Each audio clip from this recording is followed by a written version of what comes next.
petit...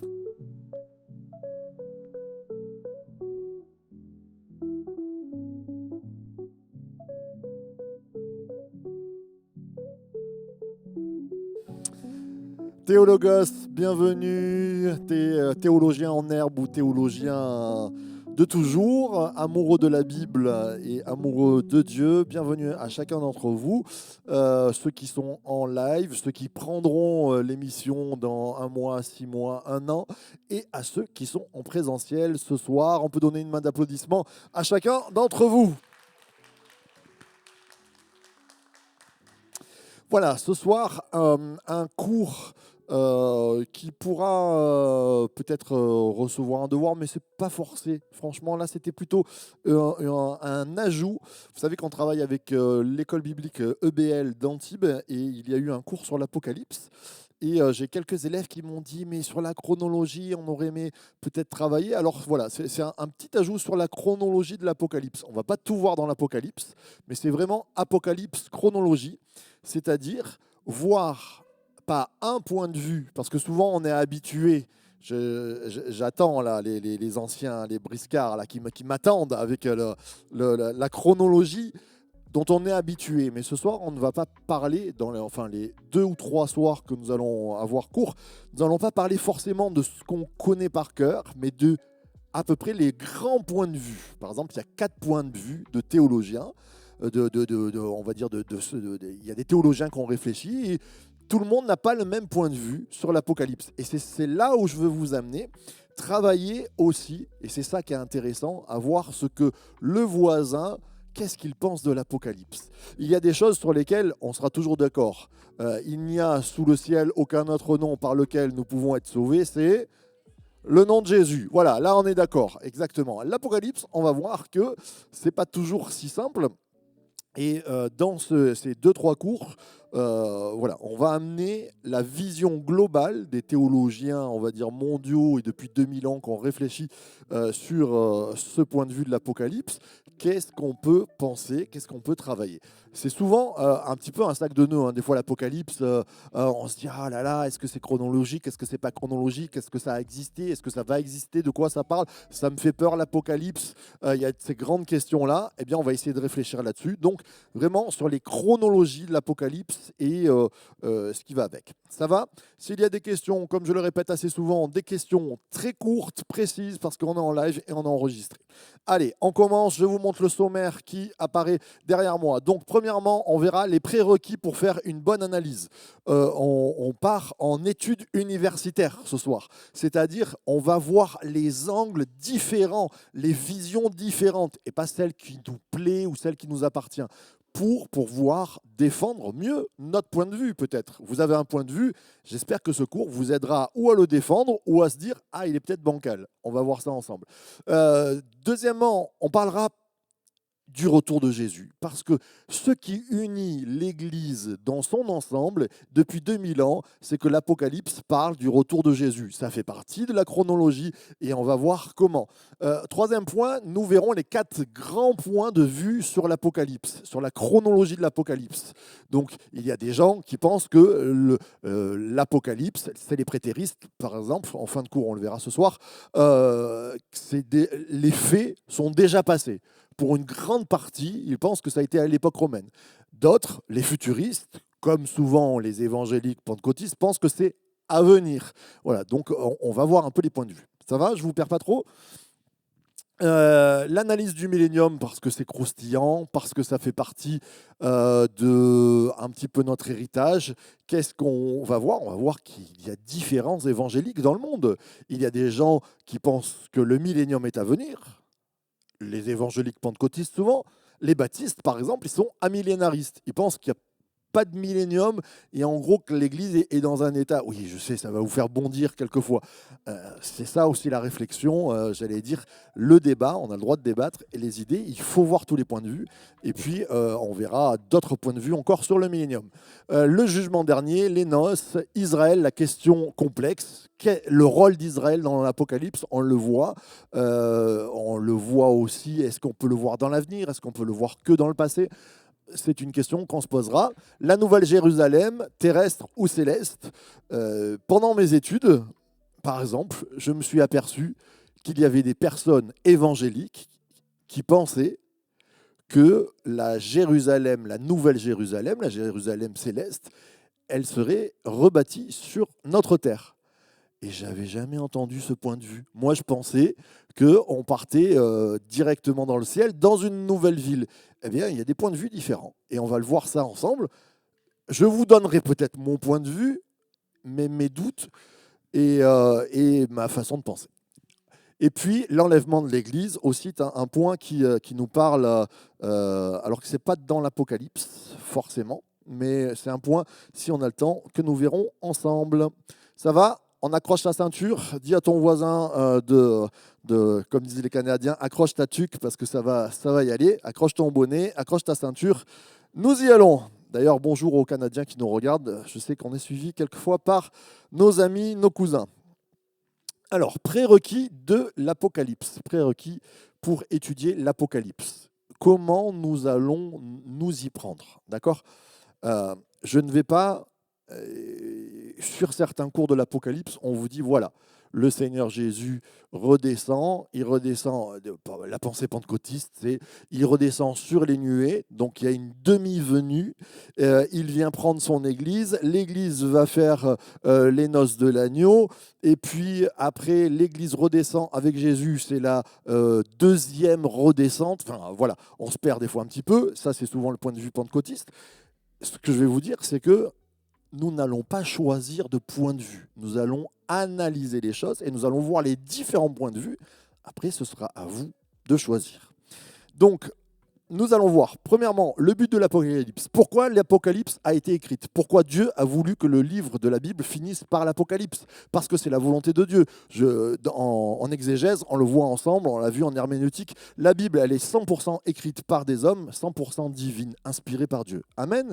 Donc, il y a un but derrière ce livre. Quel est le but? Et je trouve souvent qu'on rate le but.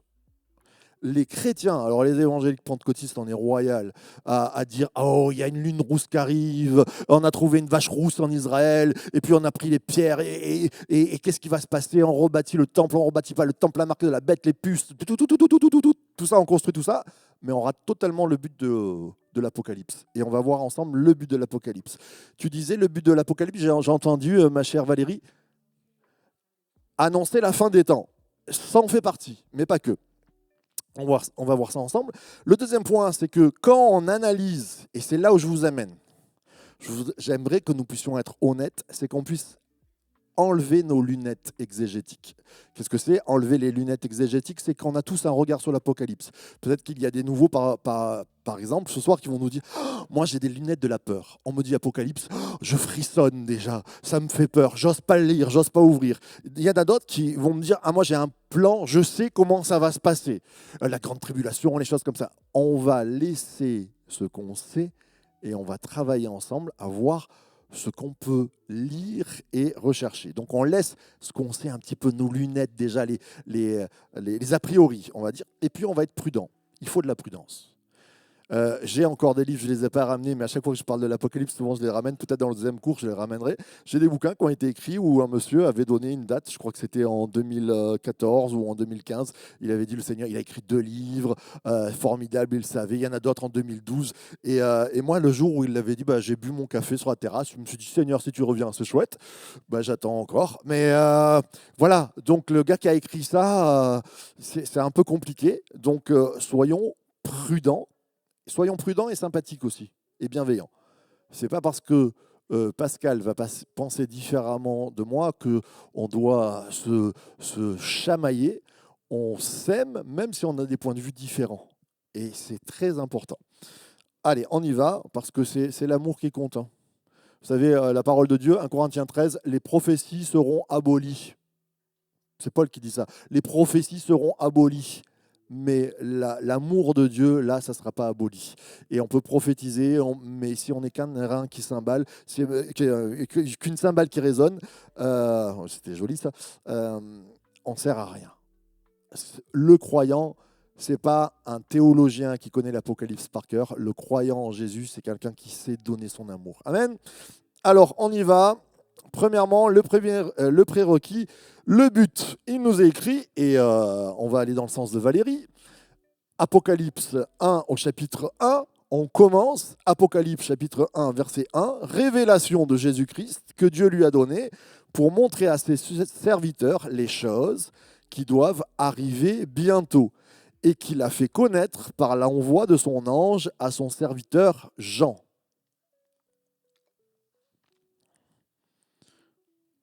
Ok ?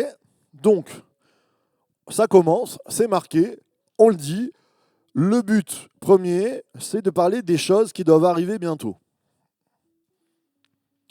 Est-ce que déjà ça vous pose un problème ? C'est moi qui vous pose une question, répondez courtement. Est-ce qu'il y a un petit problème dans cette phrase ? Non ? Pas de problème ? Bientôt ?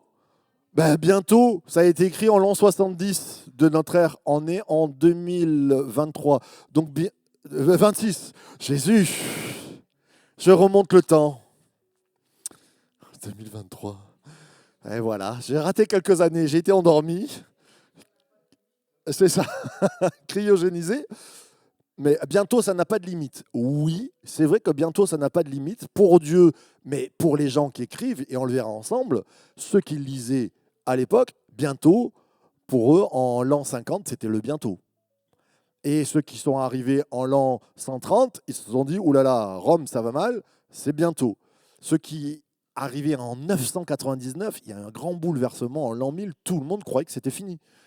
En 1999, pour les anciens dinosaures que nous sommes, vous vous rappelez, il y avait plein de gens qui disaient « Ah, c'est la fin du monde !» Et le bientôt, c'est vrai qu'il a une échelle un peu grande. Malgré tout, le but premier, les choses qui doivent arriver. Deuxième texte, on passe le prérequis, l'avenir. Jean 16, 33, je vous dis ces choses afin que vous ayez la paix en moi. Vous aurez des tribulations dans le monde, mais prenez courage, j'ai vaincu le monde. Le but premier de l'Apocalypse, essayez de le graver dans votre cœur. On pose les stylos, posez les stylos. Après, on lira le verset, après vous notez. Le but premier de l'Apocalypse, c'est d'apaiser le cœur de l'Église et de se confier en Dieu.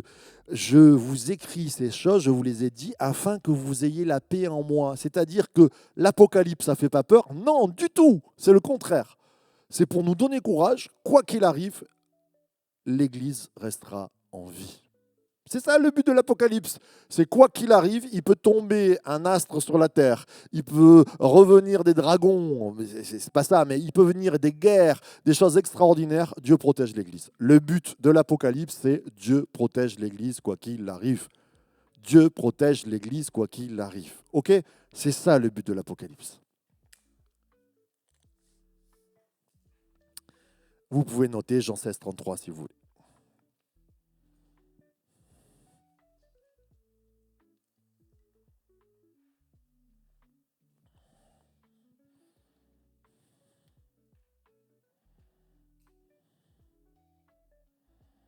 C'est bon ? Je reviens. Donc, il est marqué, si vous lisez, je vous ai dit ces choses afin que vous ayez la paix en moi. D'accord ? Le shalom, c'est-à-dire le salut. Je reviens, tu peux revenir à celle d'avant, s'il te plaît. Révélation de qui ? De Jésus-Christ. L'Apocalypse est une révélation de Jésus-Christ. Je vous rappelle le nom de Jésus, Yeshua. Yeshua, ça veut dire Dieu sauve. Je vous écris révélation de celui qui sauve. Et qu'est-ce qu'il dit ? Je vous écris pour que vous ayez la paix. Donc, c'est un cercle. L'Apocalypse, c'est la révélation de celui qui nous sauve. Et il nous dit, je suis avec vous tous les jours jusqu'à la fin du monde. Extraordinaire. Donc l'Apocalypse, ça fait pas peur. Bien sûr qu'on a fait des films, Apocalypse Now et des choses. Dès qu'il y a Apocalypse, on prend peur. On va voir ensemble que non, ça devrait être le contraire. On avance. Matthieu 16, 18. Et moi, je te dis que tu es Pierre et que sur ce rocher, je bâtirai mon église et les portes du séjour des morts ne prévaudront point contre elle. Vous avez le but premier de l'Apocalypse, même si ce n'est pas dans l'Apocalypse. Les portes de l'enfer, les portes du séjour des morts, toutes les tribulations ne prévaudront point contre l'Église. J'aimerais entendre un grand amen ce soir. C'est ça l'Apocalypse.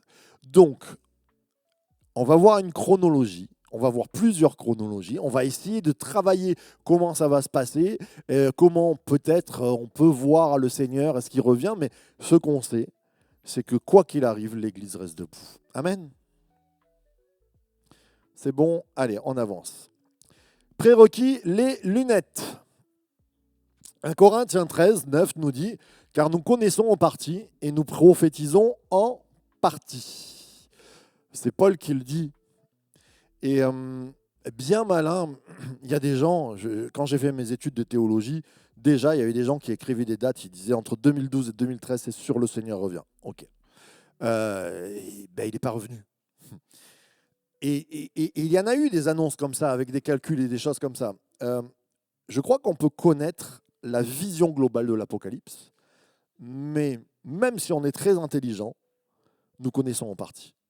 Et c'est là où je vous dis, enlevons nos lunettes exégétiques, enlevons nos lunettes, nos a priori, par rapport à tout ce qu'on pense savoir. Et c'est intéressant, moi j'ai retravaillé là, le cours de l'Apocalypse, la chronologie, et je vous avoue que j'étais encore plus troublé, parce que je me disais, ah, je prendrais bien une partie de là, et puis je crois ça, et puis c'est un mélange, et puis je me suis dit, Seigneur, quelles sont les bases? Le but, c'est que tu protèges l'Église, et on va le voir ensemble, d'autres points. Prérequis les lunettes, Philippiens 3, je cours vers le but pour remporter le prix de l'appel céleste de Dieu en Jésus-Christ. Nous tous donc qui sommes mûrs, adoptons cette attitude, et si vous êtes d'un autre avis sur un point, Dieu vous éclairera aussi là-dessus. Seulement, là où nous en sommes, marchons dans la même direction et vivons en plein accord.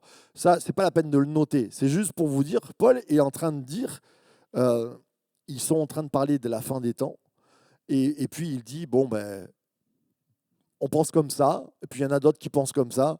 Le tout, c'est qu'on marche ensemble. D'accord? Le tout, c'est qu'on marche ensemble. Donc ça, c'est des points de vue. J'allais dire, l'Apocalypse a toujours été croustillant pour beaucoup de personnes et beaucoup de sources de division. Ça doit être une source d'unité aussi. Amen. On peut débattre, on peut travailler, mais attention à comment on le lit. Prérequis, prudence. 2 Pierre 3,14. C'est pourquoi, bien-aimés, dans cette attente, faites tous vos efforts pour qu'il vous trouve sans tâche et irréprochable dans la paix. Considérez bien que la patience de notre Seigneur est votre salut. Notre bien-aimé frère Paul, je suis en train de lire, on s'arrête juste.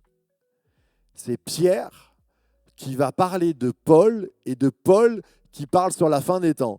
Et en gros, il va dire, des fois, on ne comprend pas grand-chose. C'est Pierre qui est en train de dire ça. C'est trop rigolo de le lire. Donc, notre bien-aimé frère Paul vous l'a aussi écrit conformément à la sagesse qui lui a été donnée. C'est ce qu'il fait dans toutes les lettres où il parle de ces choses, des choses de la fin. Il s'y trouve certes des points difficiles à comprendre. C'est intéressant. C'est Pierre qui dit ça, l'apôtre Pierre, avec toute la sagesse. Il avait connu Jésus. Et quand il lit Paul, il dit il y a des points difficiles à comprendre.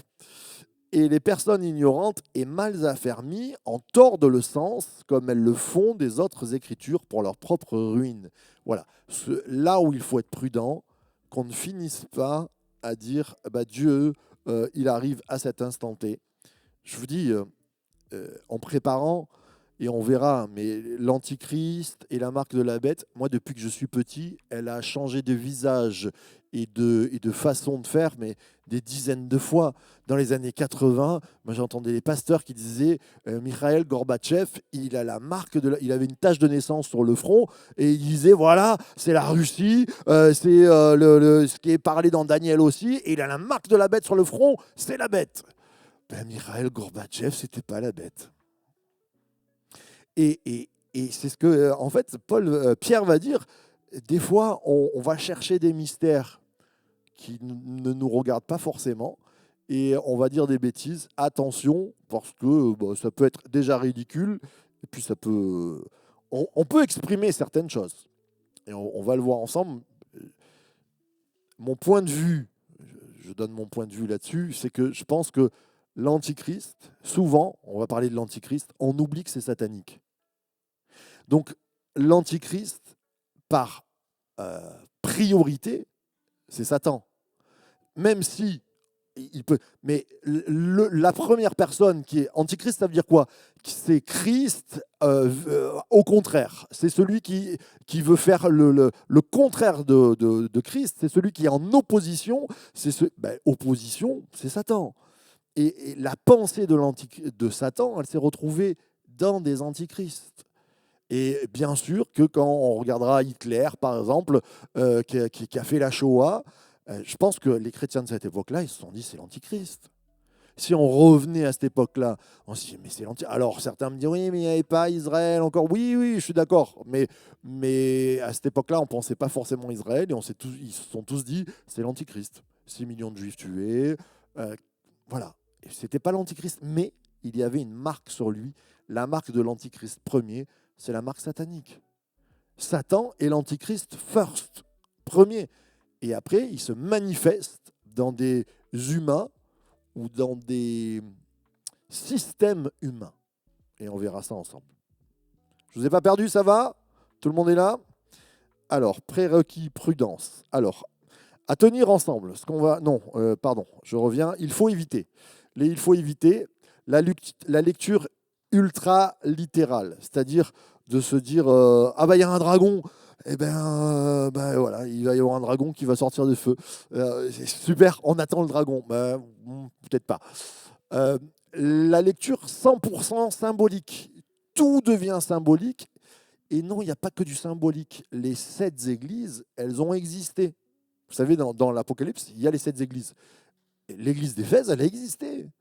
Et la première lettre qui est écrite à Éphèse, elle est écrite à l'église d'Éphèse, avant d'être une symbolique peut-être pour une époque d'église, comme ça a été dit, ou face à une église moderne.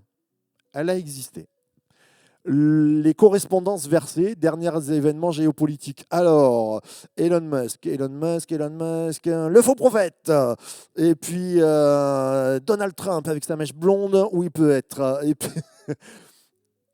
Et souvent, les chrétiens évangéliques, on s'amuse un petit peu à ça en disant oui, vous voyez, les sauterelles, les ci, les là, les... Ok, attention, les correspondances, il vaut mieux éviter, il faut faire attention. On peut en penser, ce ne sont pas des vérités clés. On peut émettre une hypothèse, ça reste une hypothèse. Mais dire c'est sûr, c'est la vérité, à une époque, par exemple, quand j'étais adolescent, on me prouvait que le code barre, c'était la marque de la bête. Je ne sais pas si ça vous arrivait dans les camps de jeunes, moi, et on me prouvait que si tu faisais ça, ça faisait 666, tout ça. Ouais, bon, je ne crois pas que le code barre soit la marque de la bête.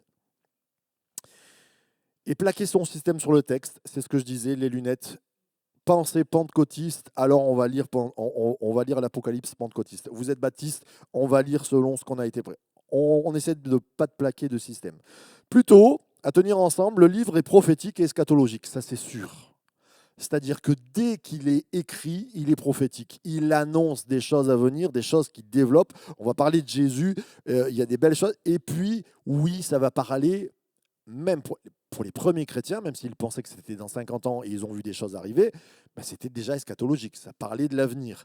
Et pour nous, ça reste encore eschatologique. On va voir ensemble que veut dire eschatologique, peut-être certains se demandent.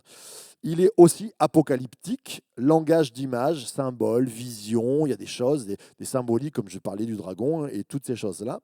Et puis, il ne faut pas oublier, ça je parle aux évangéliques que nous sommes, on oublie trop souvent qu'il y a un ancrage historique. Le livre de l'Apocalypse a été écrit pour les chrétiens du 1er siècle, au début. Bien sûr qu'il est écrit, mais il y a un ancrage, tu ne peux pas enlever ces choses-là. Quand il est parlé du trône de Satan, on verra ensemble, ça résonne pour les chrétiens de cette époque-là. Pour eux, le trône de Satan, on verra ensemble, souvent c'est Pergame. On verra pourquoi. Nous, le trône de Satan, on se dit, trône de Satan, l'Antichrist, qu'est-ce que ça va être, et toutes ces choses-là. Pour eux, il y avait une autre vision. Voilà. Ça va?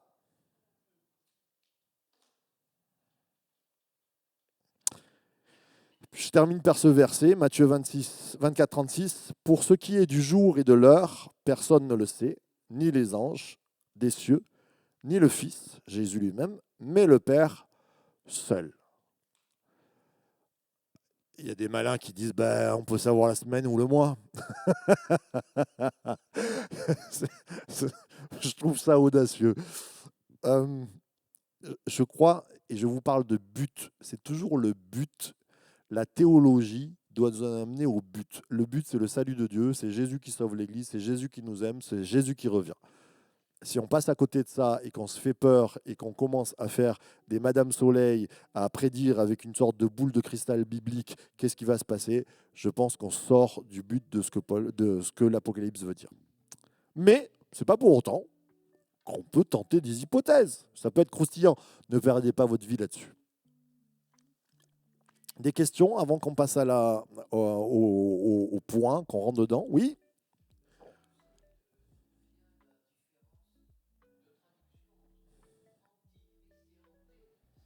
Alors là, non. Antichrist et Antéchrist, je crois que c'est juste une traduction. Je regarderai ça pour le prochain cours. Je te dis ça. Mais non, je pense que ça veut dire la même chose avec une sorte de traduction voilà, différente. Allez, on embarque, vous êtes prêts? Vous mettez la ceinture, on part avec Jésus, on va parler du retour de Jésus.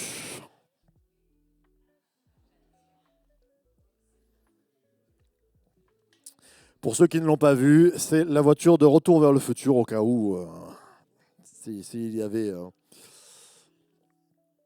Alors, pourquoi je vais vous parler en premier point du retour de Jésus et pas de la chronologie? Parce que malgré tout, ce qui nous intéresse, et je crois que ce qui est principal, c'est le retour de Jésus. L'Apocalypse nous parle du retour de Jésus. Et même si, je pense, on peut avoir des points de vue différents, ce que je vous dis, il y en a qui pensent qu'on est dans le millénium, par exemple. Oh, je vous choque peut-être pour les anciens chrétiens. Oui, il y en a qui pensent qu'on est dans le millénium. Il y en a qui pensent qu'il n'y a pas de millénium. Il y en a qui pensent que le millénium est à venir. Mais les trois ensemble, ils sont d'accord pour dire Jésus revient. Et ça, on va le voir ensemble. Alors, le retour de Jésus. Avant le retour de Jésus, on va parler de vocabulaire, vite fait. Par exemple, eschatologie, apocalypse, tout ça. C'est quoi la racine? Mais premièrement, le vocabulaire. Ben voilà, apocalypse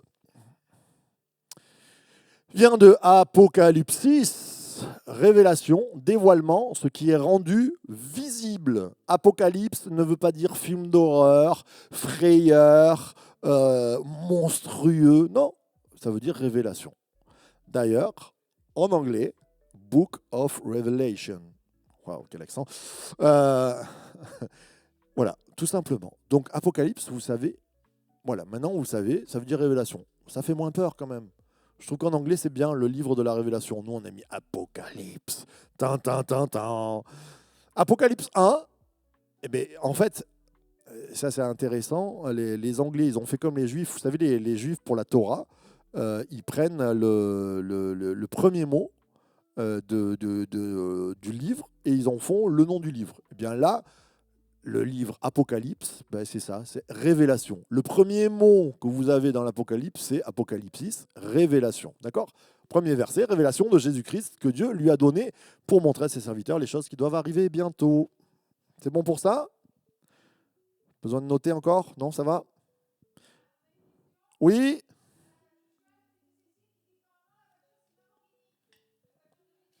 Non, c'est pas une Lamborghini, c'est une DeLorean. Allez, on y va. Le retour de Jésus, vocabulaire, eschatologie. Tout à l'heure, j'ai parlé d'eschatologie. Ça vient d'où? C'est quoi eschatologie? Vous entendrez dans des études sur l'Apocalypse souvent ce mot. Eschatologie, ça vient de eschaton, eschatos, le dernier. Ça veut dire mot dernier. Vous l'avez, ce terme, dans, par exemple, Jean 6,4. Car la volonté de mon Père, c'est que quiconque voit le Fils et croit en lui ait la vie éternelle, et je le ressusciterai au eschaton, au dernier jour. D'accord? Donc, eschatologie, c'est on parle des derniers jours. Mais c'est là toute la difficulté. Quand les premiers chrétiens lisent il revient bientôt, leur dernier jour pour eux, c'est de leur vivant. Les apôtres pensent que peut-être ils vont mourir, mais il y en a certains qui vont le voir. D'ailleurs, Jésus ne dit-il pas, mais si je veux que celui-ci reste vivant jusqu'à ce que je vienne, tout le monde s'est dit, Même si Jean, c'est lui qui a vécu le plus vieux, tout le monde se disait, Jean, il devient vieux. Les jeunes, ils devaient se dire, ouais, il est vraiment très vieux, vite, marions-nous, parce que Jésus va revenir, il est encore là, Jean. Tout le monde s'attendait à ce que Jésus revienne avant que Jean ne meure. Mais Jean est mort. Assez perplexe, hein. Le retour de Jésus, ça vient nous titiller. Si on est un petit peu honnête, il faut être honnête. Moi, je crois qu'il ne faut pas avoir peur de se poser les questions. Il ne faut pas avoir peur de se dire, eh ben, j'ai pas la réponse. Certaines fois, on n'a pas la réponse. Ça ne veut pas dire que notre foi est vaine. Parce qu'on a vu des choses se passer dans nos vies. On sait que la présence de Dieu agit encore aujourd'hui. On sait que Dieu fait des miracles encore aujourd'hui. On sait qu'il prend soin de nos vies. On a connu la conversion. On a vu le changement dans nos vies. On voit des choses extraordinaires. Mais des fois, il y a des paroles qui viennent nous troubler. Ben, on va essayer de travailler là-dessus. Et puis, le mot parousie. Parousie, des fois, vous avez des textes. Ben, le verset que je vous ai cité. Car comme l'éclair part de l'Orient et se montre jusqu'à l'Occident, ainsi sera la parousie ou l'avènement du Fils de l'homme. Des fois, vous avez le mot parousie dans la Bible. Et quand j'avais 15 ans, je me disais, qu'est-ce que ça veut dire la parousie? Dieu revient à Paris, parousie, parisien, je ne savais pas trop. Non, parousie, ça veut dire retour glorieux de Jésus. C'est la présence, l'arrivée, la venue. D'accord? Parousia. Donc quand vous entendez parousie, c'est la venue de Jésus, l'avènement. Ça va? Ça, c'est juste pour vous donner un peu de vocabulaire quand vous travaillez. Je pense que vous l'avez vu dans le cours, cher élève, non, peut-être? La parousie, vous n'avez pas parlé? Je passe. Ah, d'accord. Allez, c'est parti. Alors, Jésus, le retour concret ou pas? Est-ce que Jésus a une montre et se dit, bon, allez, on est parti, on va de l'avant? Vous savez qu'il y a des chrétiens qui pensent que la pensée du retour de Jésus, certains chrétiens, hein, pas tous, hein, minorité, c'est une vue de l'esprit. C'est une sorte de mythe. Par exemple, les protestants, les libéraux du fin 19e siècle, début 20e, avec la théologie de Bultmann. Bultmann, en gros, il a dit Jésus a existé, mais les miracles, c'est des mythes. Le retour de Jésus, c'est une mythologie. Alors vous allez me dire, mais qu'est-ce qu'il a de chrétien? Je ne suis pas là pour juger ça. Je vous dis juste qu'il y a des croyants qui pensent que la venue de Jésus dans l'Apocalypse, c'est une vue de l'esprit comme la Pentecôte. C'est-à-dire la Pentecôte, c'est la venue de son esprit qui baptise. C'est l'Esprit de Dieu qui vient toucher les cœurs. C'est ça la venue de Jésus. C'est-à-dire que Satan a été vaincu, Jésus, mais ils vont, entre l'Esprit de Dieu et l'Esprit du Christ, ils ne vont pas le dissocier. Et la venue de Jésus dans l'Apocalypse, pour eux, c'est le règne, parce qu'ils ne vont pas penser millénium, tout ça, ils vont dire c'est le règne de l'Église. Et c'est-à-dire, dans le règne de l'Église, il y a l'action de Jésus. Et à chaque fois qu'on prie Jésus, mais c'est vrai, il y a des versets. Ça va avec. Hein. Là où deux ou trois sont assemblés, je suis au milieu d'eux. Mais c'est une vue de l'esprit, malgré tout. C'est une réalité. Mais est-ce que vous le voyez, Jésus? Oui, vous allez me dire, on le voit agir, tout ça. Mais il y a des gens qui pourraient nous dire, vous avez craqué. Ben, certains pensent que l'Apocalypse, le retour de Jésus, ben, en fait, c'est tous les jours. C'est dans, on est je prie avec Suzanne, là où deux ou trois, eh bien Jésus est au milieu de nous. C'est la venue de Jésus pour eux. Vous voyez la façon de penser? C'est pas mal en soi. On va voir quand même qu'on peut peut-être discuter ça. Alors, retour concret ou pas?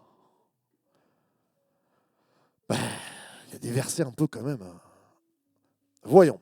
Jean 14, 3. Et lorsque je m'en serai allé et que je vous aurai préparé une place, je reviendrai et je vous prendrai avec moi afin que là où j'y suis, vous y soyez aussi.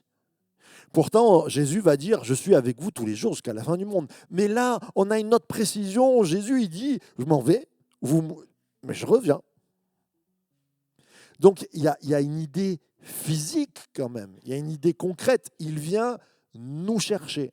Alors après, pour aller contre moi, ben, les gens vont dire, mais ils sont morts. Hein. Donc il n'est pas venu les chercher. Donc comment il va venir les chercher? Est-ce qu'il va aller les déterrer en Israël avec une pioche et non, mais c'est une pelle? Ou est-ce que c'est spirituel, juste spirituel? Bon, allez, on avance. Un deuxième verset quand même. Acte 1, 11. Et ils dirent, c'est les anges qui dirent. Parce qu'il voit que les apôtres se sont arrêtés, ils regardent le ciel comme ça, et ils disent, Hommes galiléens, pourquoi vous arrêtez-vous à regarder le ciel? Ce Jésus qui a été enlevé au ciel du milieu de vous, donc ils l'ont vu physiquement. Là. Les apôtres, ils sont là. Vous vous rappelez dans l'Acte des Apôtres, Jésus parle avec eux, il reste 40 jours avec eux, et puis il monte au ciel. C'est l'ascension. Wow. Et les apôtres, ils bloquent. Et les anges, j'aime trop. Vous vous rendez compte que Dieu, il s'est dit, les anges, je crois qu'il y a un problème avec les apôtres. Ils ont bloqué. Ils ont figé. On fait quoi? Non, mais vous vous rendez compte? Allez-y, allez leur dire quoi. Les anges descendent, obligés. Moi, des fois, j'ai envie de bloquer un petit peu. Des fois, j'ai envie de faire, tu sais, avec Dieu, j'ai juste envie de dire, allez, vas-y, envoie-moi un ange. Je bloque, je prie plus. Et il dit, Homme galiléen, pourquoi vous arrêtez-vous à regarder? Ce Jésus qui a été enlevé au ciel au milieu de vous viendra de la même manière. Et ça, c'est fort. Viendra de la même manière que vous l'avez vu allant au ciel. Ça, je trouve que c'est un des versets. Il y en a beaucoup, je ne vais pas prendre tous les versets là-dessus, mais je trouve que c'est un des versets les plus percutants. S'il est monté et qu'ils l'ont vu au ciel, nous le verrons redescendre. Enfin, une génération le verra redescendre. C'est sûr. La nôtre. Alléluia. Si on peut choisir, c'est cool. Mais ma fille Ilona me dira la nôtre un peu plus tard. et oui, les jeunes, des fois, ils veulent vivre, mais c'est intéressant de voir ce verset. Je trouve qu'il y a un retour concret. On ne peut pas dire là, c'est la Pentecôte. On ne peut pas dire c'est simplement son esprit. Il y a un retour visuel. Il y a d'autres versets encore qu'on pourrait prendre, mais celui-là, je trouve qu'il est frappant. On va parler de la seconde apparition. Hébreux 9, 28 nous dit, de même, Christ qui s'est offert une seule fois pour porter les péchés de plusieurs, apparaîtra sans péché une seconde fois à ceux qui l'attendent pour leur salut. Alors là, il est moins précis. Ça peut être au ciel. Hein. Je veux dire, Jésus peut nous apparaître au ciel en disant, je vous apparais, vous êtes bien sauvés. Mais quand même, on peut dire que c'est quand même peut-être une apparition concrète parce qu'il y a ceux qui l'attendent. Voilà. C'est un verset quand même, en tout cas, qui nous donne, il y a beaucoup de versets qui nous parlent d'une seconde venue. Donc une venue, un retour de Jésus. Jésus est venu une première fois, mais il l'a promis, je reviens. D'accord ? Alors, la Bible insiste sur un retour, je mets les points, on peut passer à...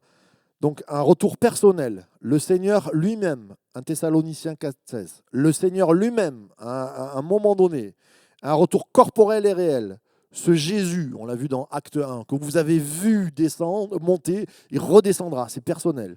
Visible, Apocalypse 1,7, tout œil le verra, glorieux, avec les nuées. Il descend sur les nuées. Et c'est important de pouvoir, ça c'est Matthieu 24, 30, il descend sur les nuées, il y a quelque chose de glorieux, il y a les trompettes, il y a quelque chose de puissant. Donc ça se voit, c'est visible. Je vous laisse noter. Matthieu 24, 30 pour le dernier, excusez-moi.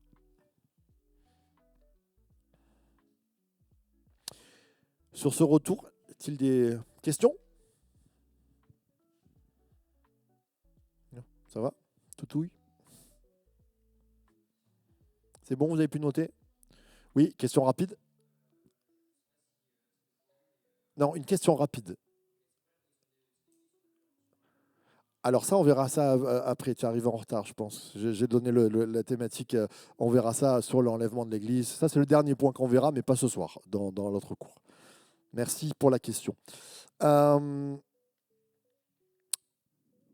Ce retour de Jésus, il doit être vécu par l'Église, et c'est là que c'est important.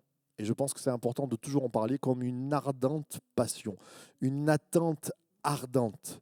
Et toutes les églises qui sont de réveil, qu'est-ce que c'est une église réveillée? C'est une église qui va bien, qui sent la vie de Jésus, et où il y a des baptêmes, il y a des conversions, il y a des actions qui sont faites dans l'église, hors de l'église, ça bouge, on sent, il y a du remue. Ces églises de réveil, à chaque fois, elles ont une passion ardente pour le retour de Jésus. Et les églises, quelquefois, qui s'endorment, qui vieillissent, qui prennent des taches et des rides, on parle de moins en moins du retour de Jésus. Et donc, je pense que Tite de 13, il nous est dit, en attendant la bienheureuse espérance et la manifestation de la gloire du grand Dieu et de notre Sauveur Jésus-Christ.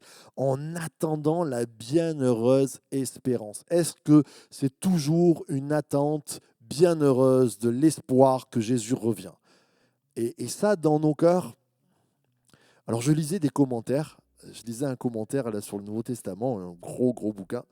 Et le gars, il disait, en fait, l'attente des passionnés, elle est souvent chez l'Église persécutée, les gens qui sont pauvres, qui sont malades ou qui sont vieux. Je me suis dit, mais c'est pas possible. Parce que eh bien, oui, quand il ne reste pas grand-chose, quand c'est difficile, quand la vie devient fatigante, on espère plus vers un au-delà. Eh bien, pour ceux qui sont tous en bonne santé ce soir et qui vont bien, j'espère que nous espérons aussi passionnément sur le retour de Jésus. Parce que ça voudrait dire que les biens de ce monde nous occupent plus et la passion de ce monde que Dieu nous a créé.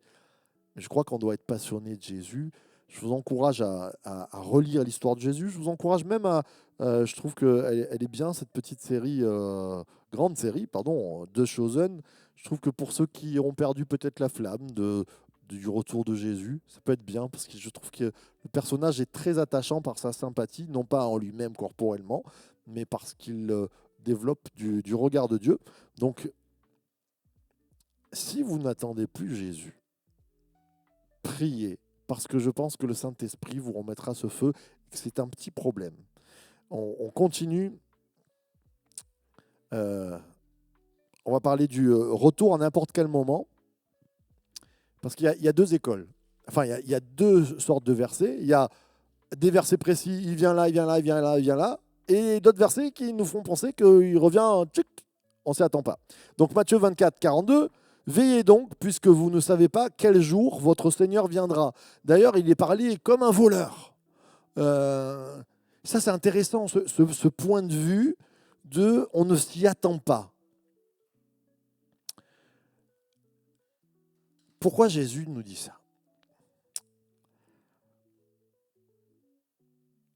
Et qu'après, il donne certaines précisions. Je pense qu'il veut que nous veillons.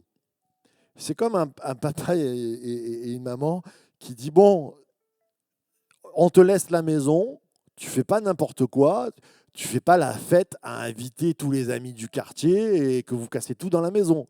D'ailleurs, tu sais pas quand on revient. Peut-être qu'on va rentrer demain soir. Jésus, il est un petit peu comme ça pour nous dire, vous endormez pas.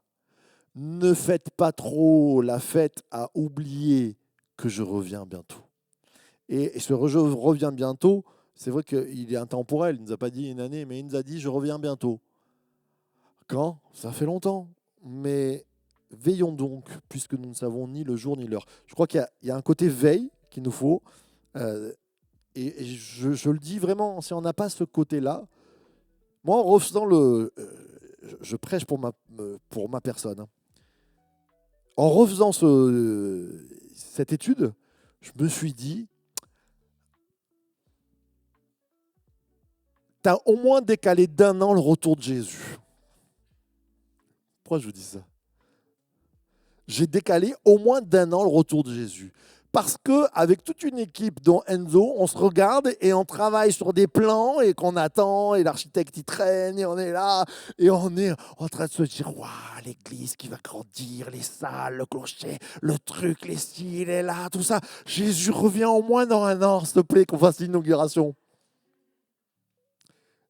Et on a tous nos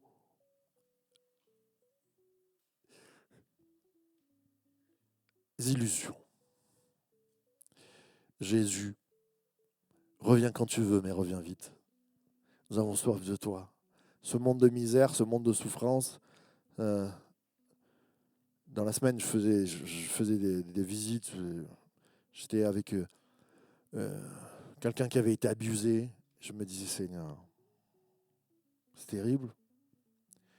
C'est terrible quand je regarde ma vie qui n'a pas forcément a été abusée, quand je regarde les gens que j'aime et avec qui je vis et mes proches. Et je me dis, certains, on n'a pas pu les aider, ils ont été dans des contextes qui sont terribles. Seigneur, reviens. Des souffrances ultimes, des souffrances qui marquent la vie. Ah oui, la grâce de Dieu, le Seigneur répare. Mais Seigneur, il y a des choses, on se dit, Seigneur, reviens vite. Et, euh, et bien sûr qu'il n'y a pas que pour ça.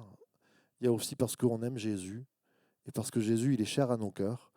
Et je priais pendant ce texte, pendant cette étude, et je disais, Seigneur, redonne-moi la passion, même si je ne dois pas voir la fin du bâtiment de l'église nouvelle. Reviens, redonne-moi cette passion. Et je crois que quand on prie, le Seigneur redonne. Amen. Allez, je passe. Retour à n'importe quel moment. 2 Thessaloniciens 2:3, que personne ne vous séduise d'aucune manière, car il faut que l'apostasie soit arrivée auparavant et qu'on ait vu paraître l'homme du péché, le fils de la perdition. Et donc là-dessus, certains ont dit l'Antichrist, il n'est pas là. Tant que l'Antichrist n'est pas assis sur le trône, tant qu'il ne s'est pas dit « je m'appelle l'Antichrist », eh bien, on peut attendre. Mais c'est vrai. Et il y a des textes où on va nous parler, tant que, même Jésus va le dire, tant qu'il n'y a pas ça, c'est pas la fin encore. Ça va. Mais, attention qu'on ne se trompe pas. Qui sera cette personne? Qui sera cette entité? Comment on peut le comprendre? C'est là où ça devient un peu plus complexe. Donc, le retour de Jésus à n'importe quel moment, oui. Et le retour de Jésus à un moment précis, aussi. Ah mince, comment on fait? Eh bien, on s'attend à ce que Jésus revienne.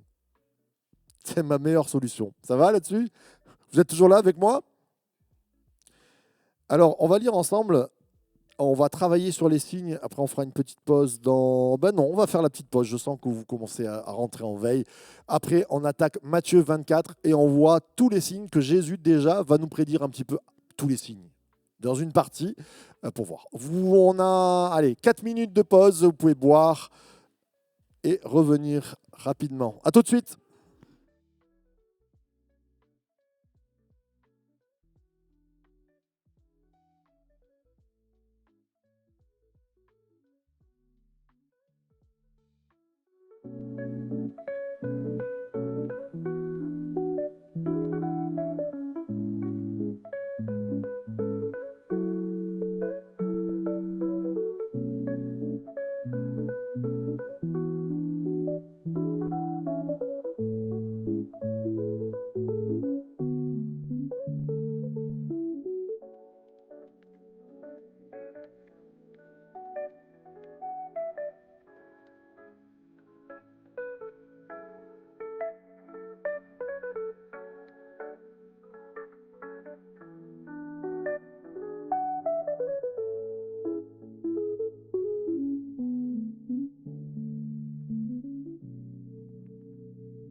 On est de retour dans cette apocalypse chronologie. Je sais, ça se met en place. Il y a des choses qui vont un peu, peut-être. On est dans un cours. Là, c'est pas juste on est en train de dire c'est comme ça, c'est comme ça. On va réfléchir. On réfléchit ensemble. Donc, on a vu déjà le retour de Jésus, en quoi il est important. Et maintenant, on va voir un discours. Je sais, c'est pas l'apocalypse, mais ça nous parle quand même de choses de l'eschatologie, des choses de la fin, où Jésus, en fait, il prophétise. C'est en ça où on peut dire que Jésus est prophète. Donc, c'est dans Matthieu 24. Et je vous lis déjà le premier passage. Jésus leur répondit, « Prenez garde que personne ne vous séduise, car plusieurs viendront en mon nom, disant, « C'est moi qui suis le Christ. » Et ils séduiront beaucoup de gens. Vous entendrez parler de guerre et de bruit de guerre. Gardez-vous d'être troublés, car il faut que ces choses arrivent, mais ce ne sera pas encore la fin. Une nation s'élèvera contre une autre nation et un royaume contre un autre royaume. Il y aura en divers lieux des famines, des tremblements de terre. Tout cela ne sera que le commencement des douleurs.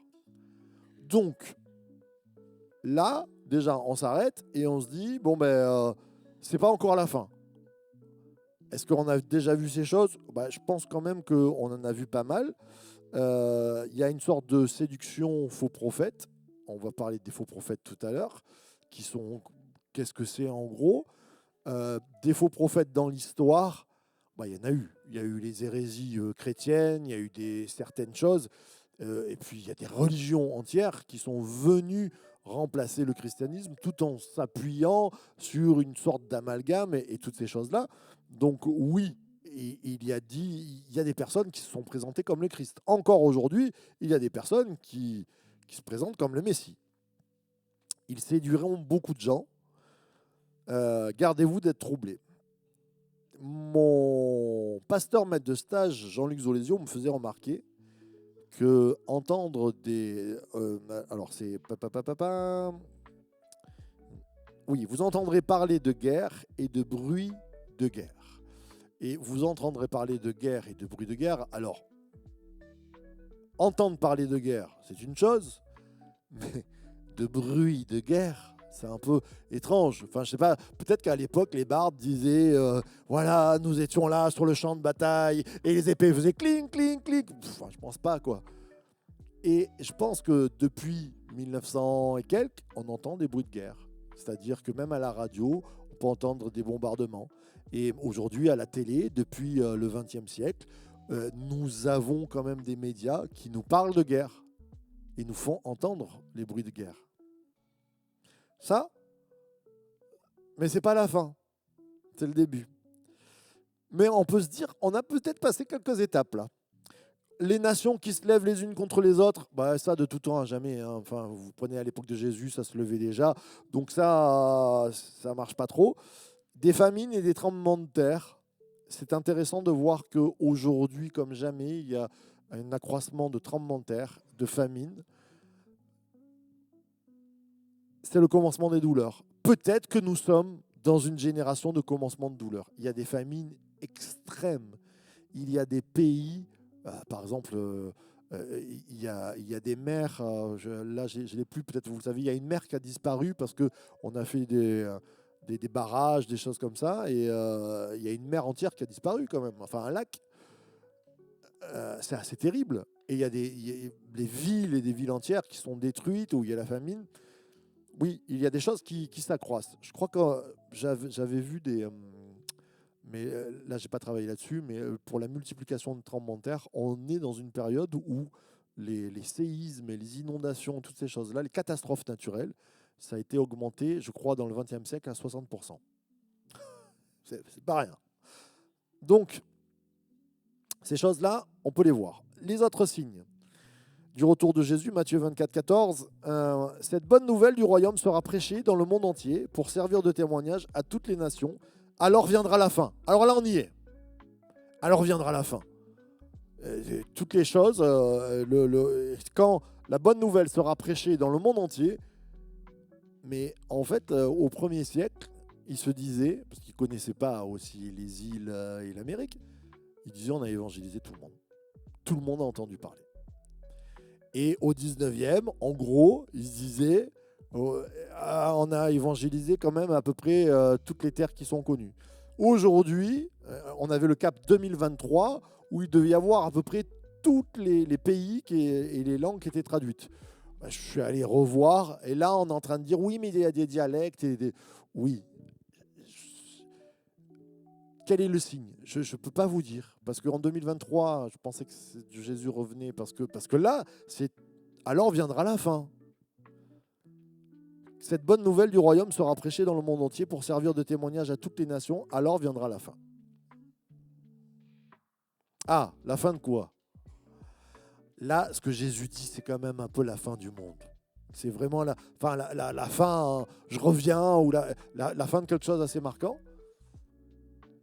Mais pour moi, aujourd'hui, depuis 30 ans, tous les pays, au moins, alors on n'a peut-être pas toutes les langues, mais tous les pays, tous les dialectes sont touchés. Il y a Internet.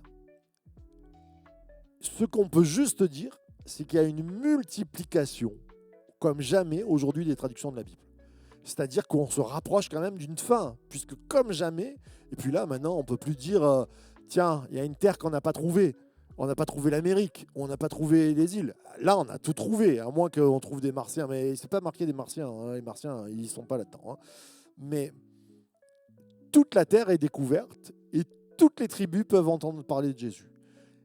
Ce qu'on peut dire, c'est peut-être, parce que vous savez, il y a un verset qui dit, c'est parce que Dieu a de la patience et qu'il attend, que peut-être qu'il a différé. En tout cas, comme jamais. J'ai même, pour les jeunes, ça va les intéresser peut-être, la Bible a été traduite en LOLCAT. Je ne savais pas ce que c'était le LOLCAT. Alors le LOLCAT, ce n'est pas une langue, c'est une langue d'informaticiens qui délire, où les gars, en fait, ils mettent des têtes de chat qui discutent et des trucs comme ça. Et ils ont carrément traduit la Bible même en LOLCAT. Je me suis dit, mais c'est quoi l'histoire? Donc la Bible, elle est extra traduite. C'est le livre le plus traduit. Il n'y a pas un autre livre comme lui. Donc, comme jamais, on se rapproche des temps de la fin. Parce que là, celui-là, alors viendra la fin, on peut s'y préparer. Donc, voilà. Bonne nuit. Construisons l'église vite. Les signes, Matthieu 24, 15. C'est pourquoi, lorsque vous verrez l'abomination de la désolation. Alors ça, cette expression. L'abomination, déjà, c'est pas mal. L'abomination de la désolation. Et des fois, quand je regarde mes ados, j'ai envie de leur dire, toi, t'es l'abomination de la désolation. Non, je passe. Dont a parlé le prophète Daniel, établi en lieu saint, que celui qui lit fasse attention. Alors que ceux qui seront en Judée fuient dans les montagnes, que celui qui sera sur le toit ne descende pas pour prendre ce qui est dans sa maison, et que celui qui sera dans les champs ne retourne pas en arrière pour prendre son manteau. Malheur aux femmes qui seront enceintes et à celles qui allaiteront en ces jours-là. Priez pour que votre fuite n'arrive pas en hiver. Ça fait peur, hein. Ces textes font vraiment peur. Ni un jour de sabbat. Car alors la détresse sera si grande qu'il n'y en a point eu de pareil depuis le commencement du monde jusqu'à présent et qu'il n'y en aura jamais.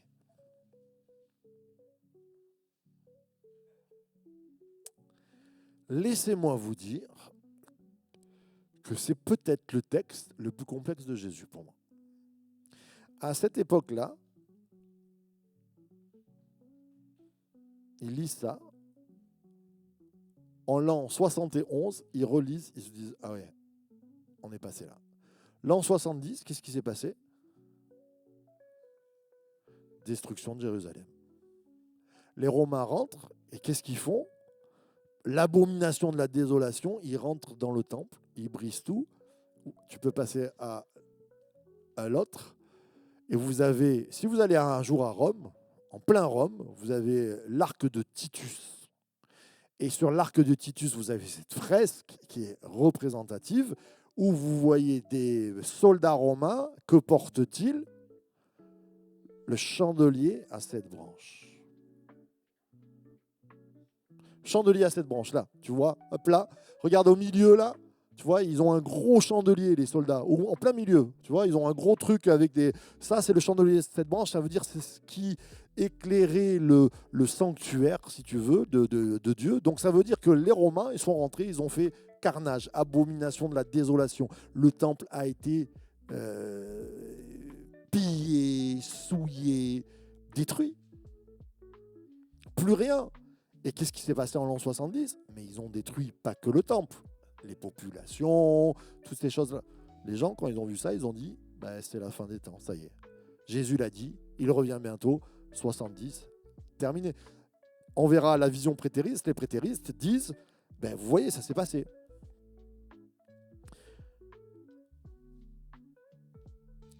Et Jésus parle de la Judée. Quand il va dire, alors ceux qui seront en Judée, fuient dans les montagnes. Donc, on est vraiment dans un contexte. Et pourtant, le commencement du monde, il n'y a point eu de détresse si grande qu'il n'y en a pas eu de pareil de le commencement du monde jusqu'à présent et qu'il n'y en aura jamais. Bah, la destruction de Jérusalem, c'est grave. Hein. Mais la bombe atomique de Nagasaki, les 6 millions de juifs à Auschwitz, c'est... Alors on se dit, mais on va où? Alors c'est sûr que, après, certains qui lisent la Bible, si on regarde Armageddon, où dans la vallée, il y a 1 mètre de sang, est-ce que c'est à venir? En tout cas, ce signe-là, pour les chrétiens du 1er siècle, c'était Jérusalem. La destruction monumentale de Jérusalem. Et pourtant, ce n'est pas ça. Moi, je ne crois pas que c'est ça. Mais ça parle aux gens du 1er siècle. Et les gens qui ont vu les camps d'Auschwitz et toutes ces choses-là, ils se sont dit, il n'y a jamais eu d'abomination pareille. Non, mais, on a industrialisé la mort. On a fait passer les gens dans... Et qui on a pris? Le peuple d'Israël, de la promesse. Waouh! Mais ça y est, c'est fini. Voilà, on est là. Ben non. Je vous dis juste, c'est troublant, mais c'est pas fini. Jésus n'est pas revenu. Il y aura pire, ben ça se pourrait.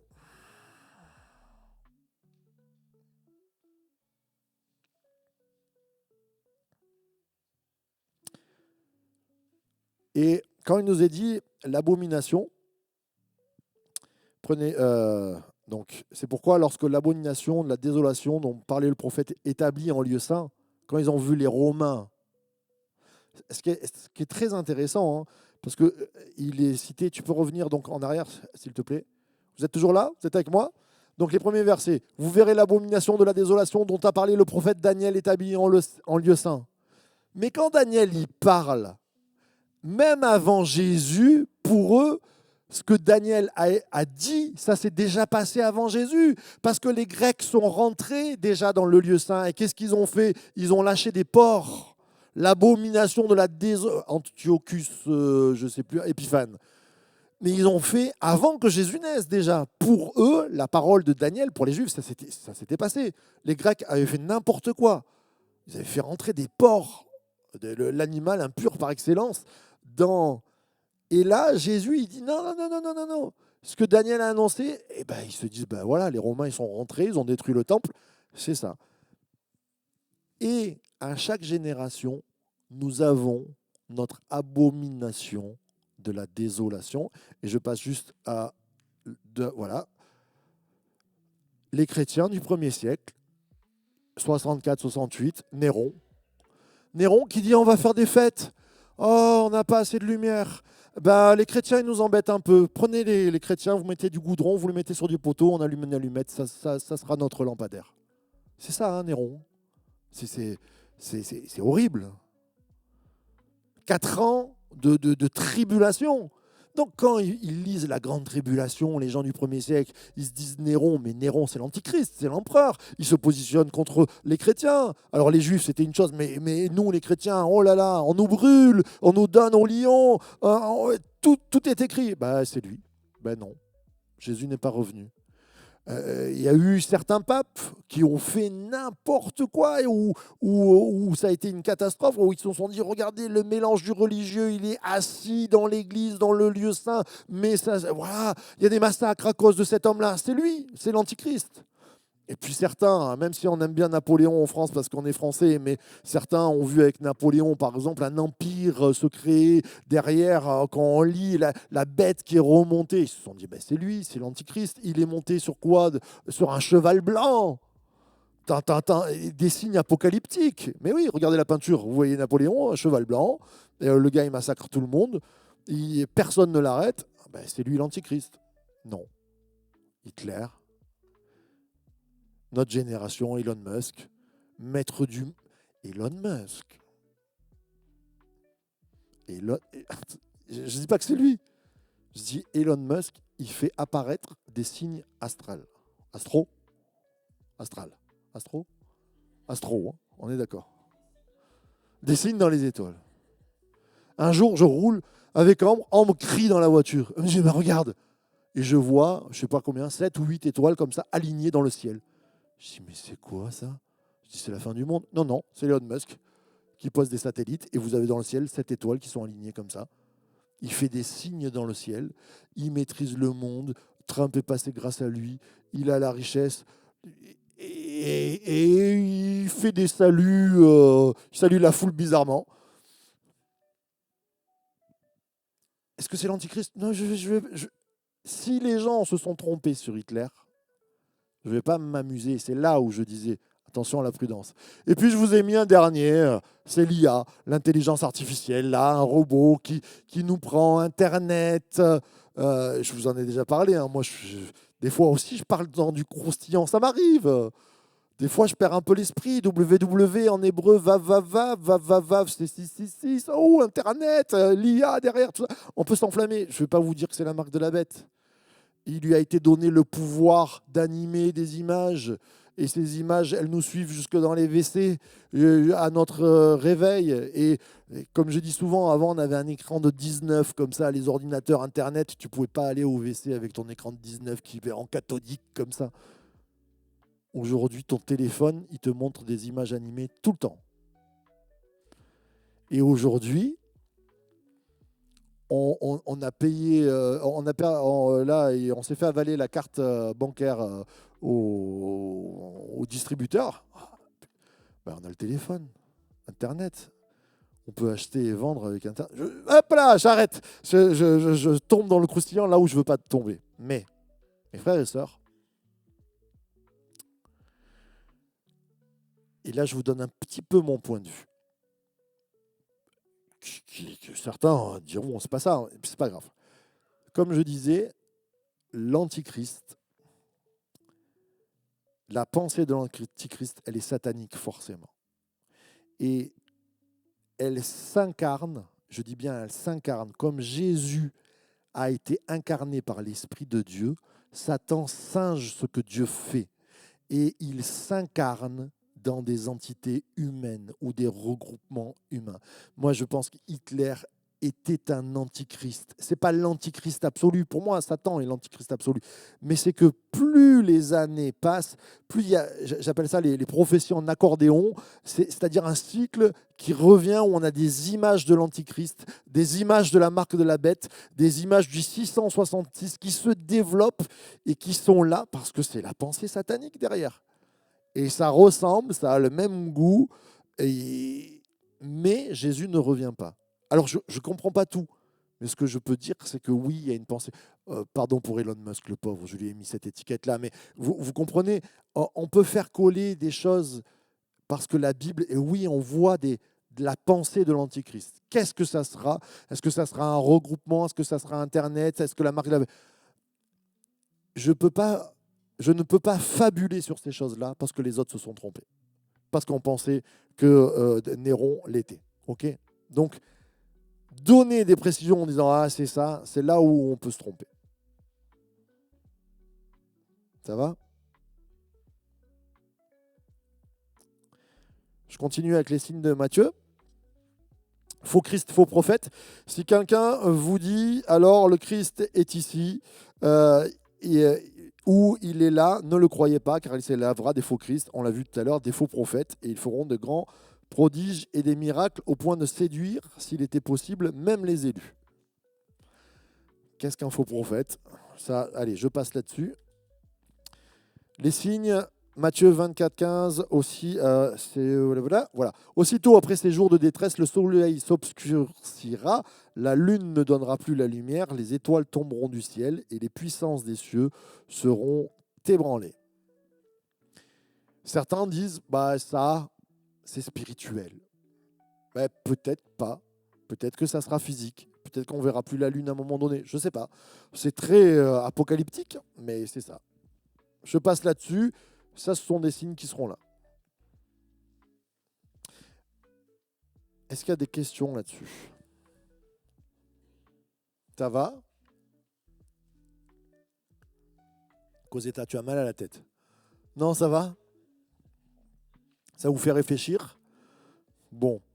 On est là pour voir la chronologie. On est là pour voir ce que Jésus nous a dit. Le retour de Jésus, on l'a vu ensemble. Donc le point 2, on l'a vu ensemble sur le fait que Jésus revient. Ça, c'est sûr. L'Apocalypse, Jésus nous annonce le retour de Jésus. Donc dans la chronologie, qu'est-ce que vous pouvez mettre? Vous avez votre valise. Vous partez en vacances en Apocalypse. Donc dans votre valise, qu'est-ce que vous mettez forcément? Le retour de Jésus. Ça, vous êtes sûr. Quand, comment, pourquoi? Je ne sais pas. Quels signes vont donner? Est-ce que l'Antichrist, tout ça? On ne peut pas se prononcer là-dessus, mais Jésus revient. Ça, vous en êtes sûr. Et plus le temps passe, plus on se rapproche de son retour. Eh bien, c'est forcé. Ça, c'est un petit peu comme avec la traduction de la Bible que je vous disais, quand tout le monde aura entendu parler, maintenant on se dit tout le monde a entendu parler. Bientôt. Là, on sent que le bientôt, il devient imminent. Dans la traduction de mon cher, c'était rapidement. Je crois, c'est ça? Tu m'as dit, il revient rapidement. Préparons-nous. Et on va parler maintenant des 4 grands points de vue sur l'Apocalypse. On va attaquer par le premier et on arrêtera à ce premier. Donc les 4 grands points de vue de l'Apocalypse, c'est-à-dire quelles sont les visions, quelles sont les compréhensions qu'on peut avoir. La première, on va parler du prétérisme. Prétérisme, donc tu peux passer à l'autre slide. Le prétérisme, je vous en ai déjà parlé. Le prétérisme, c'est dire les prophéties de l'Apocalypse, donc prétérisme, le passé, d'accord? Les prophéties de l'Apocalypse se sont accomplies principalement au 1er siècle autour de la destruction de Jérusalem, la persécution des chrétiens sous Rome. L'Apocalypse ne parle donc pas d'abord de notre futur, mais du monde des premiers chrétiens. Donc, il y a un mouvement, et encore même des chrétiens évangéliques, qui pensent que l'Apocalypse, dans presque... Alors, il y a 2 versions. Il y en a, ils disent, dans sa globalité, c'est pour le 1er siècle. Et il y en a d'autres qui disent, non, mais quand même, le retour de Jésus, c'est pas tout à fait dans le 1er siècle. Donc, ils vont dire, tout ce que vous voyez, c'est-à-dire la grande tribulation, la bête qui se lève, les dragons, tout ça, c'était une image de ce qui s'est passé au 1er siècle. Après le retour de Jésus, on l'attend. Donc les prétéristes, par exemple, le millénium est déjà passé pour eux, ou on est dans un temps d'attente du millénium. Je ne dis pas que c'est ça. Hein. Je vous présente ce point de vue. D'accord? Ça va? Vous comprenez ce que c'est les prétéristes? Ça va? Ouais, vous avez compris? Donc c'est les gens qui pensent que l'Apocalypse, ça a été écrit pour les gens du 1er siècle. Ça a été écrit pour les gens du 1er siècle, oui, mais il n'y a pas de portée prophétique et eschatologique.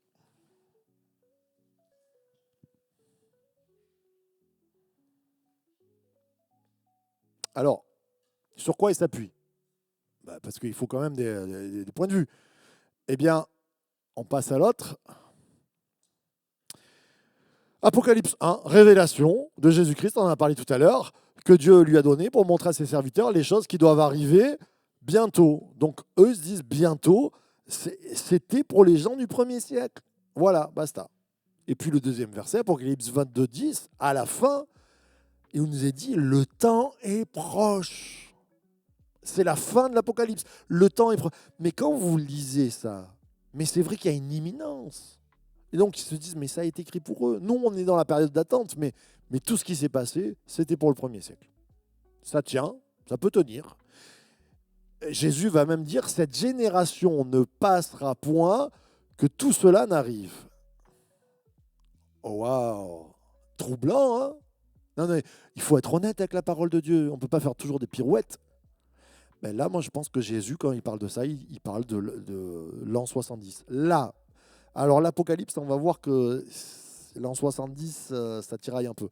Mais Jésus, quand il parle de ça, il parle vraiment de la destruction de Jérusalem. Matthieu 24, il y a une grande partie de Matthieu 24 qui parle de la destruction de Jérusalem. Il parle à sa génération. Et quand il pleure sur Jérusalem, ben, il pleure dans l'avenir, quoi.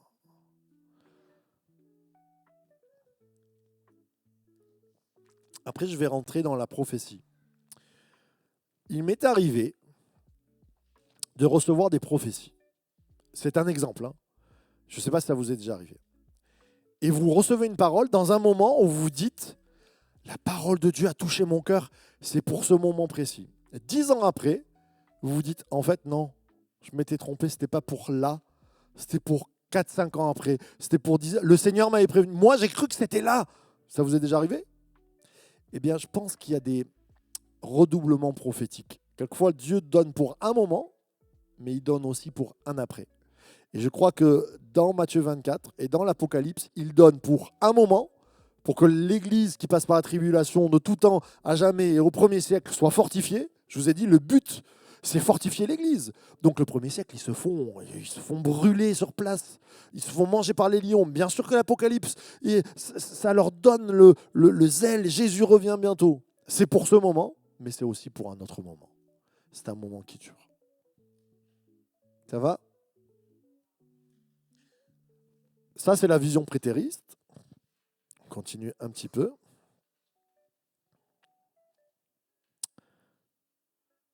Alors, les points forts du prétérisme. Je vous donne donc la vision prétérisme. Il y aura les 4 points, d'accord? On aura prétériste, idéaliste, historique et nous, les futuristes. Nous, on est des futuristes, souvent les évangéliques. C'est-à-dire, ça va se passer. Voilà, d'accord? On verra les autres visions. Donc après, le prétériste, c'est idéaliste, c'est-à-dire que tout est spirituel. Mais c'est très intéressant. Parce que par exemple, le cantique des cantiques, si je vous dis le cantique des cantiques, vous me dites c'est spirituel, on est d'accord. C'est Dieu, c'est nous, c'est l'amour, il y a une phase, j'allais dire, sensuelle, même sexuelle, mais souvent quand on lit le cantique des cantiques, c'est l'émanation de notre amour. Ben, il y en a, les idéalistes, on va le voir ensemble, ils pensent que l'Apocalypse, c'est comme le cantique des cantiques, c'est quelque chose de supra-spirituel. C'est juste le combat du bien, du mal, de Dieu, tout ça, mais ça se passe dans les autres. On verra ça la prochaine fois. Donc, ça sera les 4 points. Là, on voit le prétérisme ce soir. Donc, les points forts du prétérisme. Allez, je vous laisse noter et on les décrit. Il y en a un petit peu. Ou prendre en photo des petits malins, là, Michel, je le vois avec son petit appareil photo. Hop là. Bah oui. Mais je vous donne les slides si vous voulez après même.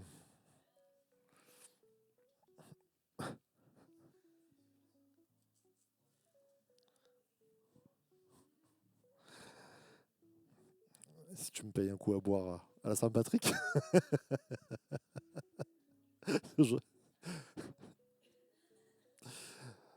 Alors, c'est bon, vous avez noté?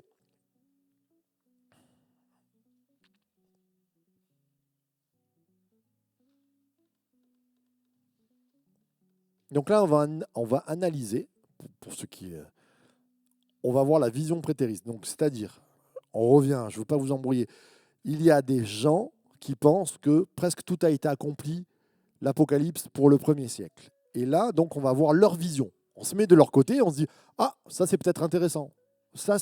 Ah ouais, ça nous parle. C'est les points que nous allons annoncer. On commence, vous notez après, sinon ça fait un petit peu long. Donc, nous avons les 7 églises, les lettres aux 7 églises. Dans l'Apocalypse, à un moment donné, l'ange de l'Éternel dit « écrit aux 7 églises ». Allez, donnez-moi des noms des 7 églises. Éphèse, Laodicée, Pergame, Philadelphia. Ah, j'aime bien Fréjus. Mais c'est très intéressant, on verra pourquoi. Ah oui, mais on verra pourquoi. Ces églises-là, elles n'existent peut-être même plus. Pergame, je ne sais pas si elle existe, mais elles ont existé. Donc, dire la vision prétériste, mais oui, elle a raison. Quand les lettres sont écrites, elles sont écrites à des vraies églises. Comme si on disait, on écrit à l'église MLK, on écrit à l'église Source de Vie. Elles ont existé, ces églises. Et il y avait sûrement du vrai quand ça a été écrit. Mais on va parler donc de prophétie. Après, on verra. Bon, j'essaie de démonter point par point. Ça tient. Il y a plusieurs visions. La vision historique, on verra. Donc, un des points, les 4 points. Vous vous rappelez donc, je vous ai dit les prétéristes, les idéologiques, c'est la même manière, idéalistes, je veux dire, les historiques. Et les historiques, qu'est-ce qu'ils disent? Ils disent, en fait, dans tout le long de l'histoire, il y a eu des phases d'église qui ont ressemblé à ça. C'est-à-dire, au Moyen-Âge, ça ressemblait à Éphèse. Philadelphia, alors Philadelphia, fille, elle est super, elle est amour. Je ne sais plus qu'est-ce qu'ils donnent, mais voilà, ils vont donner, tiens, 19e siècle, c'est l'église de Pergame. Et ils donnent donc des visions, et ça colle un petit peu. Quand tu regardes les analyses, c'est très intéressant parce qu'il y a des moments où la vie de l'Église au Moyen Âge, eh bien, ça ressemble à telle Église ou telle Église. On le verra ensemble comment ils voient. On va analyser ça la prochaine fois. Je ne vais pas rentrer dans les détails. Donc, oui, c'est historique, mais comme je vous disais, la prophétie en accordéon. C'est-à-dire que pour l'histoire de l'humanité, eh bien, ce sont des symboles. Comme quand tu prends le pain et le vin, je ne mange pas Jésus le dimanche matin. Ce n'est pas un bout de chair, c'est un bout de pain qu'on a acheté à quelle boulangerie, Esther? Là, au coin, ça, au Tom, la boulangerie Tom. Oui, c'est eux. Il y a eu un boulanger derrière qui a pétri et tout. C'est du vrai pain. Mais ce vrai pain, il a une symbolique pour nous qui vient parler à nos cœurs. Jésus-Christ ressuscité, Jésus-Christ mort pour moi. Eh bien, les lettres des 7 églises, oui, ça a été écrit pour les premiers chrétiens, mais ça vient parler à mon cœur. Ça vient parler à l'histoire de l'Église, mais même pour les futuristes que nous sommes, on est quand même un peu des futuristes, eh bien, ça parle que notre Église, source de vie, elle est représentée par une des 7 églises, ou peut-être par plusieurs. La Odyssée, on va éviter. On va essayer Philadelphie. De Church to Be. Ouais, ça rime. Que la Odyssée, pas du tout. Voilà. Donc on prend Philadelphie. Trône de Satan. Alors le trône de Satan, souvent, les futuristes, ils vont dire oui, mais l'Antichrist, il ne s'est pas encore mis dans le trône de Satan. Eh bien, à l'époque des premiers chrétiens, il y avait une ville qui s'appelait Pergame. À Pergame, il y avait le temple de l'empereur. Et l'empereur avait un siège où il se faisait adorer. Et les chrétiens appelaient ça le trône de Satan. D'ailleurs, Pergame, c'est une ville où il y avait des fouilles assez... où il y avait des temples assez terribles, mais on avait le culte de l'empereur, où je crois qu'il y avait même une statue où il régnait et où on venait l'adorer, et on appelait ça le trône de Satan. Les chrétiens disaient, les premiers chrétiens de ce premier siècle disaient, ah, c'est là le trône de Satan, c'est Pergame. Nous, aujourd'hui, Pergame, on ne sait même plus ce que c'est, on a oublié, et on se dit, mais sur quoi il va régner? Où il va s'asseoir? C'est quoi le trône? Voilà. Pour ceux qui croient que ça s'est passé au premier siècle, il y avait les faux prophètes. Les faux prophètes, mais c'est vrai que dans l'Apocalypse, vous avez la lettre aux 7 églises et il dit, j'ai contre toi que tu as laissé faire les Nicolaïtes, Jézabel, Balaam. Il y a des faux prophètes déjà qui agissent. Et dans le premier siècle de l'histoire, il y a la gnose et il y a des gens où Paul va dire, mais faites attention, ils disent n'importe quoi, relisez les Galates, il y a des faux prophètes ou des faux enseignants. Et déjà au premier siècle, il y en avait, donc ça marche pour eux. Les visions terrifiantes qu'on peut avoir dans l'Apocalypse, vous savez, les monstres, les choses qui avancent, les destructions qui sortent du désert, et la corne, et de la corne, il est tombé, il est ressorti des cornes, et toutes ces choses-là. Pour certains, C'est vraiment la machine religieuse du culte de l'Empire. C'est-à-dire que l'Empire, quoi qu'il arrivait, même des fois, il y avait des guerres où il perdait, il ressortait. Il y avait toujours une... regardez là, c'était Rome, et puis Rome s'est presque écroulé, Byzance est revenu. L'Empire romain ne mourrait jamais. Il avait toujours des résurgences, il ressortait toujours quelque... Donc pour les premiers chrétiens, et pour ceux qui sont prétéristes, ils se disent, bah, ça s'est passé avec l'Empire romain. Petit moment croustillant. La forme hébraïque de Kaiser Néron, César Néron, quand vous l'écrivez en hébreu, Néron qui a fait brûler des chrétiens en torche pour éclairer son palais, la grande tribulation qu'il a mis en place dès l'Église naissance, ça donnait 666, parce que vous savez que quand on écrit en hébreu, ce sont des chiffres. Et donc le nom César Néron en hébreu, ça donnait 666. Mais ils y étaient. Les gars, ils se sont dit, c'est lui. C'est la bête. Il était satanique, oui. Il y avait de l'antichrist en lui. Je passe, on finit bientôt. Je sens que vous y êtes. La marque de la bête. Nous, on l'attend encore, mais les premiers chrétiens, ben, la soumission à César. Il fallait tout passer par César. La monnaie, même Jésus va dire rendez à César. Parce que, ils ne pourront ni payer, ni... Mais elle était estampillée de la marque de 666. Il y avait la marque César dessus. Il y avait toujours le César. La monnaie, elle était frappée à l'effigie de celui qui se faisait adorer à Pergame comme Dieu alors qu'il ne l'était pas. Donc au 1er siècle, ils vivaient ça. Donc la marque de la bête, pour eux, elle était partout.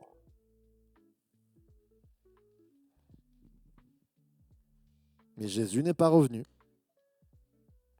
Babylone la Grande, l'Empire romain, il n'y a rien eu de plus grand. Enfin, il y a eu les Grecs, mais les Romains, ils ont fait les voies, ils ont fait les routes, ils se sont développés. Quand on dit Babylone la Grande, c'est que c'est plus grand que Babylone, mais que ça ressemble à Babylone. C'est des choses extraordinaires que les Romains ont fait. Je vois Enzo qui fait comme ça, oui, les Italiens en faisaient ça. Mais et voilà qu'ils vont dire ben, Babylone la Grande, c'est l'Empire romain. Pour certains prétéristes, c'est plutôt Jérusalem. Ça, c'est intéressant. C'est de dire c'est la ville sur la haute montagne, mais qui est tombée dans le mauvais côté, dans le côté obscur, on pourrait dire, et que Babylone la Grande est comparée à Jérusalem. C'est intéressant. Moi, j'ai grandi avec des enseignements, des fois quand j'étais petit, où on disait Babylone la Grande, ben, c'est l'Église catholique, par exemple. C'est l'Église qui est tombée, qui s'est galvaudée, voilà. Donc, où certains, aujourd'hui, des enseignants, même français, vont dire Babylone la Grande, c'est les grandes églises évangéliques qui se rassemblent, qui sont visibles, mais où il n'y a plus l'Esprit de Dieu. Peut-être. Oui.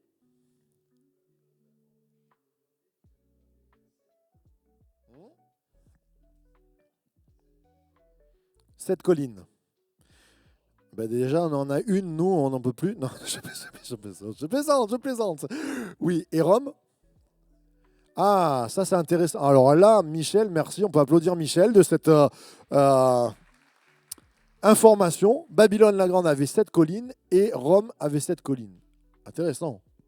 Donc à cette époque-là, ils y croyaient. On y était. Ça confirme encore. Chute de Jérusalem. Et ça, c'est intéressant. Je crois que c'est le chapitre 18 où il nous a dit ta fumée a été vue de loin. Alors Rome, le sac de Rome par les barbares, ça a été vu de loin, mais Jérusalem aussi. Ils ont mis le feu, ça a brûlé de loin. On a vu cette effrayante destruction. Puis la grande tribulation. Alors la grande tribulation pour les Juifs, c'est Jérusalem qui tombe. Mais pour les chrétiens, comme tout à l'heure j'en parlais, Néron pendant 4 ans, mais je crois que c'est en 300 et quelques, c'est Dioclétien. On parle de... c'est pas la grande tribulation, c'est la tribulation terrible. C'est-à-dire des morts par milliers de chrétiens qu'on a assassinés, qu'on tuait. Les gens en l'an 300, ils se sont dit la grande tribulation, c'est pour nous. On ne pouvait plus voir les chrétiens, on les brûlait sur place publique, c'était la fin. Et oui, la première Église a vécu l'Apocalypse. Ouais, mais nous la vivrons aussi. C'est dans ce balancement, je crois, qui se répète avec force, où Satan, le but de Satan, si le but de Dieu c'est de protéger l'Église, si l'Apocalypse nous parle d'un but précis, c'est que l'Église soit protégée, eh bien le but de Satan, c'est toujours le même, c'est détruire l'Église. Donc, comme l'Antichrist parfait, c'est Satan, eh bien, quand il insuffle son esprit et qu'il s'incarne dans les hommes, qu'est-ce qu'ils veulent faire? Détruire l'Église. C'est très intéressant parce qu'il est quand même malin. Il a vu que le feu, les guerres et les choses comme ça n'a pas détruit l'Église. Aujourd'hui, il a d'autres subterfuges qui sont dans les pays occidentaux, peut-être pas la guerre, mais l'endormissement. Par des médias, par des... j'allais dire des combats. Déjà, on le voit dans la Bible, mais des fois, moi, quand je regarde même les guerres de religion qu'on a eues entre catholiques et protestants, je me dis, mais quel malheur, mais quand même, on en est arrivé à s'entretuer. Et les protestants aussi, ils ont fait des massacres. Je me dis, mais qu'est-ce que c'est que cette histoire? Et aujourd'hui, quand on n'arrive pas à s'unir, des fois à cause de théologie, tout ça, je me dis, le combat de l'Église, c'est de voir Satan derrière nos combats. Le combat de l'Église, c'est de voir Satan derrière nos combats. Et de toujours dire s'il y a de la division, s'il y a de la désunion, Satan, il rôde parce qu'il veut détruire l'Église. Et quand l'Église n'avance plus, il est content. C'est notre combat, c'est à nous de le voir. Et je termine ce soir par le constat des prétérites. On passe à l'autre, s'il te plaît. Juste 2 points et on finit par ça. J'ai pas entendu, j'ai pas compris. Et les faiblesses, les grandes faiblesses, c'est qu'il s'appuie beaucoup sur la chute de Jérusalem en 70, mais l'Apocalypse a été écrit seulement en 90. Donc là, il y a une vraie problématique. Et alors, les prétéristes, ils vont rebondir, ils vont dire oui, mais c'est l'Église du 1er siècle. Ok, voilà. Mais si on s'appuie sur la chute de Jérusalem, ça passe moins. Dès qu'on a fait un petit peu d'histoire, on sait que Jean a vécu vieux et c'est presque sûr que c'est 90 l'écriture. Et puis la vraie problématique des prétéristes, c'est le triomphe et le retour de Jésus.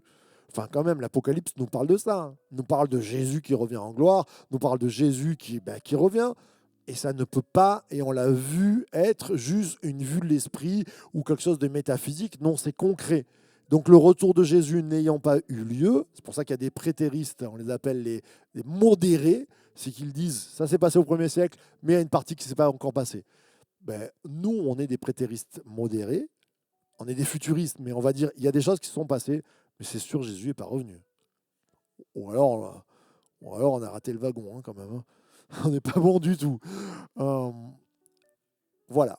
Donc la prochaine fois, je pense qu'on aura 3 cours. Jeudi prochain, on va continuer sur les visions. Donc on va aller sur l'idéalisme. Là, on a vu le prétérisme. On va voir l'idéalisme. L'idéalisme, c'est le fait que tout soit spirituel comme le cantique des cantiques. On va voir rapidement, ça va passer rapidement ça. L'historique est assez intéressant. Et après, on va arriver au futurisme. Quand on arrivera au futurisme, donc les futurismes, souvent, c'est un peu nous, c'est-à-dire qu'il y a des choses qui sont l'apocalypse, ça va se passer encore. Là, on a plusieurs points de vue. On verra par exemple sur le millénium, il y a 3 points de vue sur le millénium. Il y a les amillénaristes qui croient qu'il n'y a pas de millénium, ça ressemble au post-millénariste, c'est-à-dire on est avant le millénium, on vit dedans. Et après il y a les pré-millénaristes, c'est-à-dire ceux qui vont croire que le millénium est à venir, que Jésus revient et l'instaure. Et je peux vous dire que les points de vue sont très intéressants. Je peux vous dire que souvent, nous, on a grandi en tant que prémillénaristes, mais les baptistes qui ont quand même des fondements bibliques, ça fait des siècles qu'ils bossent la théologie, et nous, les pentecôtistes, on n'était pas très solides en théologie, beaucoup sont amillénaristes.